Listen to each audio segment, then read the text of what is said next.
Young and the Restless. Spoilers. Full episodes March 23 to 27, 2026. Las Vegas is shaping up to be more than just a temporary backdrop for danger.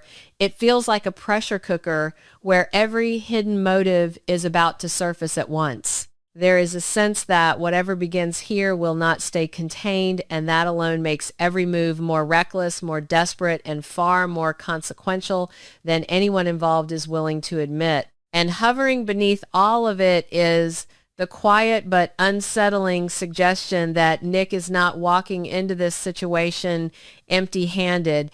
There is something he is holding back, something that may not align with Adam's expectations, and that secrecy could end up being just as dangerous as any enemy waiting in the shadows. Adam, of course, enters this scenario with the kind of confidence that has both saved and destroyed him countless times before.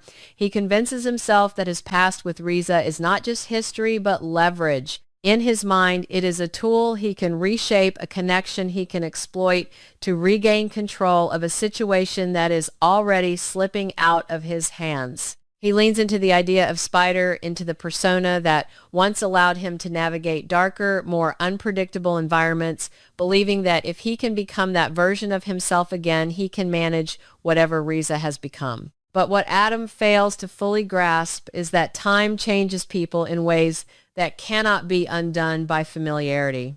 The version of Riza he thinks he knows may no longer exist, or worse, may exist only as a reminder of why she has every reason to turn against him now. The moment she raises the gun shatters the illusion almost instantly. There is no hesitation in her stance, no flicker of doubt strong enough to make her lower the weapon even after recognizing him. That detail matters. It transforms what could have been a misunderstanding into something far more deliberate.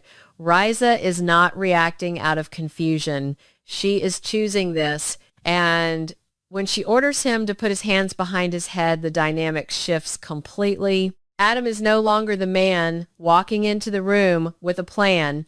He is the man forced to respond to someone else's rules, someone else's anger, someone else's version of the truth. What makes this even more unsettling is the possibility that Riza is no longer acting alone. The shadow of Matt Clark looms over the entire encounter, and if he has indeed pulled her into his orbit, then this is not just a confrontation between two people with a complicated past. It is part of something larger, something orchestrated. Matt has always been the kind of threat that does not need to be physically present to be dangerous. His influence shows up in the decisions others make, in the alliances they form, in the ways he is able to twist existing emotional fractures into weapons. If Riza has been drawn into his world, whether through manipulation, shared resentment, or something more intimate, then Adam is walking straight into a situation designed to exploit everything he thinks he understands. The idea that Riza and Matt could be romantically involved adds an even darker layer to the entire setup, because that kind of connection is not just about loyalty, it is about belief. If Riza sees Matt as someone who understands her pain, who validates her anger, who offers her a sense of purpose that she did not find elsewhere, then Adam is no longer competing with logic or memory. He is competing with a bond that may have already reshaped her identity. In that context, his attempts to reach her through the past might not just fail, they might provoke her further, reinforcing the idea that he is still trying to control a narrative she has already rejected. Meanwhile, Nick's position in all of this feels increasingly unstable, and the suggestion of a secret plan only deepens that instability. Nick has always been driven by instinct, by the need to protect, by the belief that action is better than hesitation. But when a man like Nick starts keeping secrets, it usually means he has reached a point where he no longer trusts the situation or even the people around him to unfold in a way he can accept. His plan, whatever it is, may not be about strategy in the traditional sense. It may be about control, about ensuring that if everything else falls apart, he still has one move left that belongs entirely to him. That creates a dangerous disconnect between him and Adam. On the surface, they may appear aligned, two brothers working toward the same goal, but underneath that alignment could be competing intentions. Adam believes in manipulation, in reading the room, and turning people against each other until the outcome favors him. Nick believes in confrontation and stepping into the fire and forcing a resolution, even if it comes at a personal cost. If Nick is holding on to a plan that Adam does not know about, then their partnership is already fractured before the real conflict even begins. And that fracture is exactly the kind of weakness someone like Matt would exploit. Because the most effective trap is not one built solely on force, but one built on misunderstanding, on misalignment, on the subtle breakdown of trust between people who should be working together. If Adam is focused on Riza trying to navigate the emotional minefield of their shared past, and Nick is operating on his own agenda, then they are no longer two coordinated players. They are two separate variables moving through the same dangerous space, each vulnerable in ways the other cannot fully predict. What makes Las Vegas such a fitting setting for all of this is the illusion it represents. It is a place where people believe they can reinvent themselves, take risks, play roles, and walk away untouched. Adam leans into that illusion through Spider, believing he can step back into an old identity and use it to his advantage. But the truth is that identities are not costumes you can wear without consequence. Every version of Adam carries the weight of what he has done, what he has been, and how others have experienced him. Riza's reaction proves that. She does not see Spider as an opportunity. She sees it as a threat, or perhaps as a reminder of everything she refuses to forgive. The neon bleed of the Las Vegas Strip filtered through the floor-to-ceiling windows of the Bellagio penthouse, casting fractured kaleidoscopic shadows across Riza Thompson's face. She stood perfectly still, her manicured fingers wrapped around a crystal tumbler of bourbon, the ice long melted. Across the sprawling suite, Matt Clark, currently hiding behind the alias Mitch Bacall, though the monster underneath remained entirely unchanged, was pacing like a caged predator. "They're coming for me, Riza," Matt snarled, running a hand through his dark hair, his eyes darting toward the reinforced door. "Nick Newman and his pet psychopath brother. I can feel it. The Genoa City boys think they can just waltz into my city and tear down everything I've built." Riza offered a slow, practiced smile, letting the silk of her emerald gown slip slightly off one shoulder. "Let them come, Matt. What are two out-of-towners against the empire you've established here?" She walked toward him, her heels sinking into the plush carpet, and gently placed a hand on his chest. It took every ounce of her willpower not to recoil from his touch. To the criminal underworld, Riza Thompson was the undeniable queen of the Vegas poker scene, a ruthless opportunist who had seamlessly transitioned into the bed and the boardroom of Matt Clark's sprawling narcotics syndicate. To Matt, she was a loyal lover and his most trusted confidant.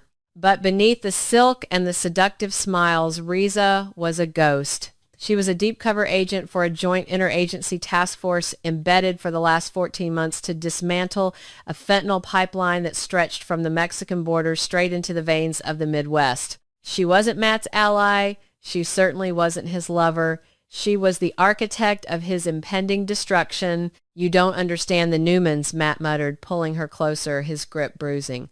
"Nick has a vendetta. He blames me for the pills, for Noah's accident, for everything that's gone wrong in his miserable life. And Adam is unpredictable." "I know Adam," Riza murmured, her voice a low, soothing hum. "I knew him when he was Spider. He's a gambler, Matt, and gamblers always have a tell. If they show up, I'll handle them." Matt's eyes searched hers, a flicker of paranoia dancing in his dark irises. After a breathless second, he kissed her forehead entirely, oblivious to the cold, calculating glare she leveled at the wall behind him. She was weeks away from securing the ledger that would put Matt away for consecutive life sentences. She could not let the Newman brothers' personal crusade detonate her operation. 3 blocks away, the oppressive heat of the Mojave Desert clung to the neon-lit alleyways.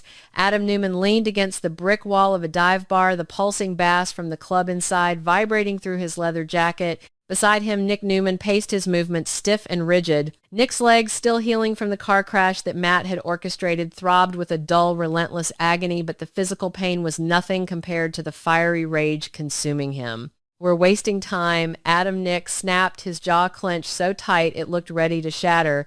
Sienna's intel said Matt's operation runs through this district. We should be kicking down doors, not lurking in alleys like common thugs. Patience, Nick Adam replied, his voice a cool, detached drawl. He took a drag from a cigarette, the glowing ember illuminating the sharp, dangerous angles of his face. The moment Adam had stepped off the jet at McCarran International, a subtle shift had occurred within him. The tailored suits and corporate boardroom politics of Newman Enterprises felt like a distant dream. Here, surrounded by the scent of ozone, spilled beer, and desperation, he wasn't the reformed son of Victor Newman. He was Spider, and Spider understood the desert. Patience, Nick barked, stepping into Adam's personal space. Matt Clark raped Sharon. He tried to destroy my son. He flooded my life with those damn pills.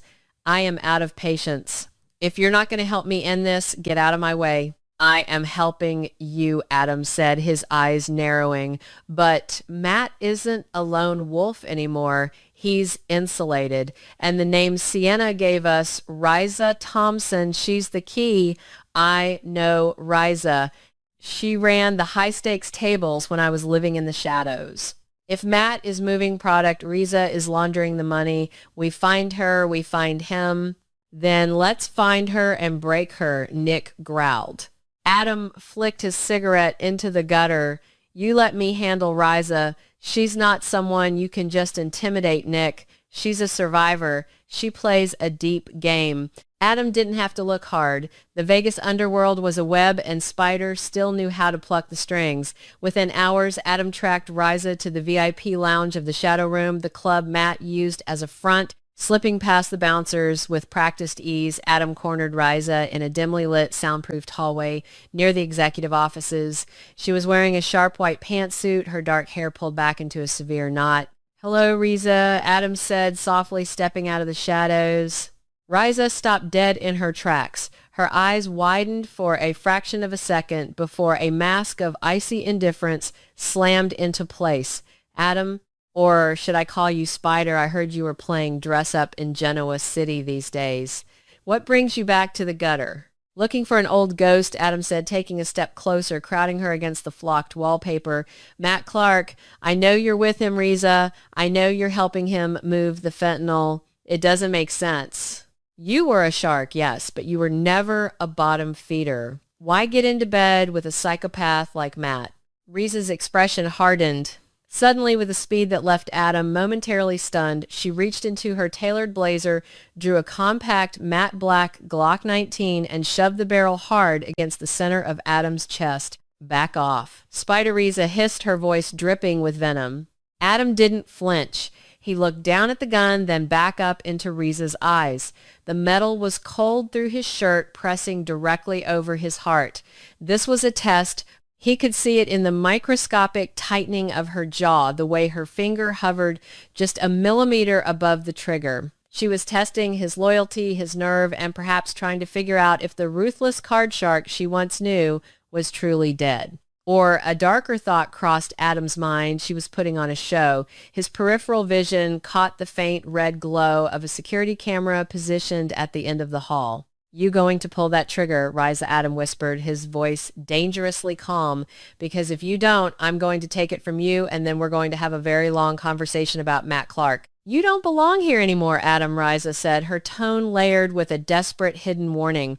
This isn't a poker game. The stakes are higher than you can comprehend. You and your brother are walking into a meat grinder. If you don't get out of Vegas by midnight, I won't be the one pointing a gun at you. Matt's people will put you in the desert, and no one will ever find the bodies. I'm not leaving without Matt, Adam stated, his gaze unyielding. Riza held his stare for 3 agonizing seconds. The tension in the hallway was thick enough to choke on. Finally, she lowered the weapon, slipping it back into her holster in one fluid motion. You always were a stubborn bastard, she muttered, stepping past him. As her shoulder brushed his, she leaned in, her lips barely moving. Warehouse 42 Industrial District. Tomorrow night, keep your brother on a leash or you're both dead. Before Adam could process the whispered intel, Riza was gone, her heels clicking rhythmically against the marble floor. Back at their stark, anonymous motel room on the outskirts of the city, the tension between the Newman brothers reached a boiling point. Nick paced the worn carpet, listening to Adam relay the encounter with Riza. "She gave you a location?" Nick asked, his eyes flashing with a dangerous mix of triumph and suspicion. "Just like that. She pulled a gun on you, threatened your life, and then handed over Matt's operation." "It's a breadcrumb," Adam said, staring at the peeling wallpaper. "She's playing an angle. Riza doesn't do anything without a reason. When she had the gun to my chest, I looked in her eyes. She wasn't acting like a mob boss's girlfriend. She was acting like someone who was trapped, or someone who was running a con of her own."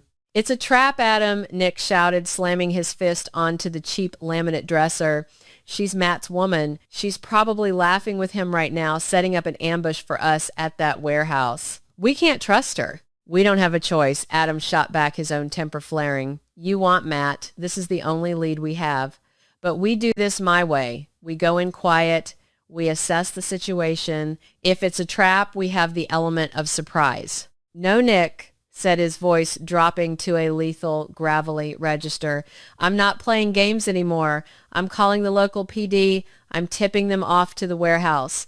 When the cops raid the place, Matt will try to run, and I'll be waiting for him in the alley." "Are you out of your mind?" Adam grabbed Nick's shoulder, spinning him around.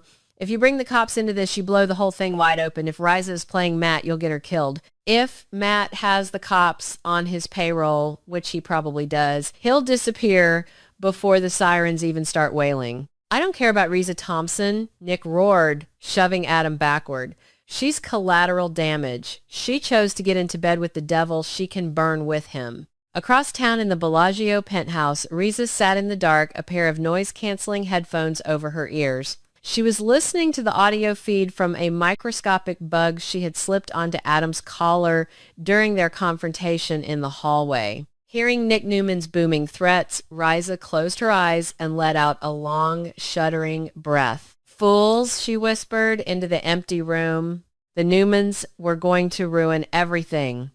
Riza's interagency task force had spent millions of dollars and countless man-hours building the RICO case against Matt Clark. The warehouse deal tomorrow night wasn't just a drug transaction. It was the handover of the master cipher for Matt's offshore accounts. If Nick called the local police, half of whom were dirty, Matt would be tipped off, the cipher would vanish, and the fentanyl would keep flowing. Worse, Matt had already grown suspicious. Just an hour ago, he had informed Riza that he was bringing a private mercenary team to the warehouse to handle the Newman problem once and for all. Riza was now walking a razor's edge. She had to secure the cipher, maintain her cover, protect her own life, and somehow keep the two stubborn Newman brothers from being slaughtered. The following night, the air in the industrial district was thick with the smell of exhaust and impending violence. Warehouse 42 loomed in the darkness, a rusted, cavernous structure surrounded by chain-link fences. Inside, the atmosphere was suffocatingly tense. Matt Clark stood at the center of the concrete floor, surrounded by heavily armed men. Riza stood slightly behind him, her face an unreadable mask, her hand resting near the concealed weapon at her hip. On the folding table in front of them lay a titanium briefcase containing the cipher, and beside it duffel bags packed with uncut fentanyl. "Are the perimeter guards in place?" Matt asked, his eyes darting toward the shadows of the catwalks above. Tight as a drum boss, one of the mercenaries grunted. "Good," Matt smiled, a cold reptilian curving of his lips. "If Nick and Adam Newman show their faces tonight, I want them taken alive. I want Nick to watch me burn his brother alive before I put a bullet in his skull." Riza's pulse hammered against her ribs, but her breathing remained slow and measured. She checked her watch. Her tactical team was exactly 4 minutes away. They were waiting for her signal, a double click on her hidden comms wire to breach the doors, but she needed the buyer to arrive and authenticate the cipher first. Suddenly, the sound of breaking glass echoed from the eastern wall. Matt's men raised their rifles. Riza cursed internally. The Newmans. Well, Matt chuckled, drawing his own weapon. "Looks like the rats found the cheese." From the shadows, Nick Newman emerged, holding a heavy steel pipe, his face battered but twisted in a snarl of pure hatred. A second later, Adam stepped out from behind a stack of shipping crates, a stolen 9mm pistol gripped loosely in his hand. Spider was in his element, his eyes scanning the room, calculating the angles, the numbers, the odds. "It's over, Matt." Nick spat, limping forward. "You're done." Matt threw his head back and laughed a hollow echoing sound. "Nick, Nick, Nick, you always were a slow learner. You walk into my city, into my fortress with a pipe and a bad leg, and you think you're the one in control." He gestured to the dozen laser sights suddenly painting Nick and Adam's chests. "You're not a hero, Nick. You're just a dead man walking." "Drop the gun," Adam Riza commanded, stepping out from behind Matt. She aimed her Glock directly at Adam's head. Adam met her gaze. The betrayal in Nick's eyes was palpable, but Adam saw something else in Riza's stance. Her feet were bladed toward Matt's men, not toward the Newmans. Her finger was off the trigger. "I told you she was playing us," Nick yelled at Adam. "Listen to the lady," Spider Matt taunted, stepping closer to Riza, his confidence absolute. "She knows how to pick a winner. Riza, be a darling and relieve our guests of their weapons. Then we can get down to the fun part." Riza took a step forward. The warehouse was dead silent, save for the hum of the overhead halogen lights. She looked at Adam, then at Nick, and finally she turned her head slightly to look at Matt. "You're right, Matt," Riza said, her voice ringing out, clear and authoritative, stripped of the sultry purr she had used for the last year. "I do know how to pick a winner." In one blindingly fast, fluid motion, Riza pivoted. She didn't disarm Adam. Instead, she slammed the barrel of her Glock directly under Matt Clark's jaw. "Federal Agent Thompson, Interagency Task Force," Riza barked, her voice echoing like a thunderclap. "Drop your weapons, all of you. Do it now, or I blow his head off." The shock in the room was absolute. Matt froze, the color draining from his face as the cold steel pressed into his throat. His mercenaries hesitated, their rifles wavering between the Newmans and the woman holding their boss hostage. "What the hell is this?" Matt choked out, his eyes wide with a mixture of terror and fury. "Riza, what are you doing?" "My job," she replied coldly. With her free hand, she reached beneath her collar and tapped her comms wire twice. Before Matt's men could decide whether to shoot, the reinforced doors of the warehouse exploded inward. Blinding strobe lights and the deafening roar of flashbang grenades filled the cavernous space. "FBI, DEA, get on the ground, drop your weapons." Dozens of heavily armored tactical agents swarmed the building. The mercenaries, realizing they were outgunned and outmaneuvered, immediately dropped their rifles and fell to their knees, lacing their fingers behind their heads. Nick and Adam shielded their eyes from the blinding tactical lights. When the smoke began to clear, they saw Matt Clark being slammed face first onto the concrete by two federal agents, his hands being violently zip-tied behind his back. Riza stood over him, holstering her weapon. She reached down, picked up the titanium briefcase containing the cipher, and handed it to a tactical commander. Adam slowly lowered his gun, his chest heaving as the adrenaline began to recede. He looked at Riza, truly seeing her for the first time since he had returned to Vegas. She wasn't the queen of the poker scene. She wasn't Matt Clark's lover. She was a ghost who had walked through hell to bring down the devil. Nick, leaning heavily on his pipe, stared at her in stunned disbelief. You're a Fed." Riza turned to the Newman brothers, her expression exhausted but victorious. 14 months deep cover," she said, wiping a smudge of soot from her cheek, "and you two idiots almost blew the entire operation in less than 48 hours. "You pulled a gun on me," Adam pointed at a faint wry smile touching the corners of his mouth. "I had to know if Spider was still sharp enough to take a hint," Riza replied, her eyes softening just a fraction. "And I had to keep Matt convinced I was his. If you had gone to the local cops, Nick, Matt would have been tipped off. This was the only way to get the evidence and get him dead to rights." Nick looked down at Matt, who was screaming obscenities as the agents dragged him toward the waiting armored vehicles. The nightmare that had plagued his family, the monster who had terrorized Sharon and nearly killed Noah, was finally definitively caged. The crushing weight that had been suffocating Nick for months began to lift. I guess I owe you an apology, Nick grumbled, looking at Riza, and a thank you. Save it, Riza said briskly, though there was no real malice in her tone. Just get out of my city, go back to Genoa City, leave the underworld to the professionals. Adam stepped forward, offering his hand. Riza looked at it for a moment before taking it, her grip firm and uncompromising. It was a hell of a bluff, Riza Adams said softly. It wasn't a bluff, Adam, she replied, her gaze piercing right through him. It was survival. Don't lose yourself in the spider's web again. You might not have someone to pull you out next time. As Riza turned and walked away, barking orders at her crime scene technicians, Adam stood in the neon-soaked shadows of the warehouse. The Vegas mission had ended not with the bloody vengeance they had anticipated, but with a shocking revelation that left the Newman brothers forever changed. Adam looked at his brother, the silence between them speaking volumes. The past was finally buried, and it was time to go home. Let's go, Nick, Adam said quietly, stepping out of the darkness and into the flashing red and blue lights of the desert night. We're done here. The Nevada wind howled through the open warehouse doors, sweeping away the last remnants of Matt Clark's empire, leaving nothing behind but the truth.